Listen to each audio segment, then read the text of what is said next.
کچھ لوگ کہیں گے کہ وہ 3 ہیں، چوتھا ان کا کتا ہے، اور کچھ کہیں گے کہ وہ 5 ہیں، چھٹا ان کا کتا ہے۔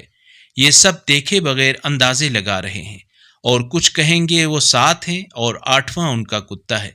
کہہ دیجئے میرا رب ان کی تعداد کو بہتر جانتا ہے، ان کے بارے میں کم ہی لوگ جانتے ہیں، لہٰذا آپ ان کے بارے میں سطحی گفتگو کے علاوہ کوئی بحث نہ کریں، اور نہ ہی ان کے بارے میں ان میں سے کسی سے کچھ دریافت کریں۔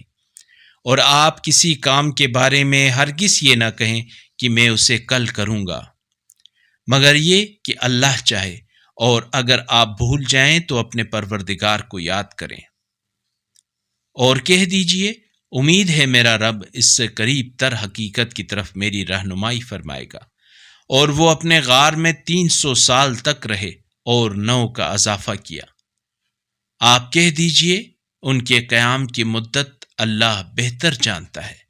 آسمانوں اور زمین کی غیبی باتیں صرف وہی جانتا ہے۔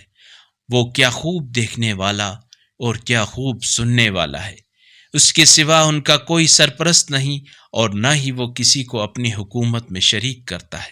اگر اس قرآنی کلپ نے آپ کے دل کو چھو لیا ہے تو براہ کرم چینل کو سبسکرائب کر لیجئے اور بیل آئیکن کو دبا دیجئے۔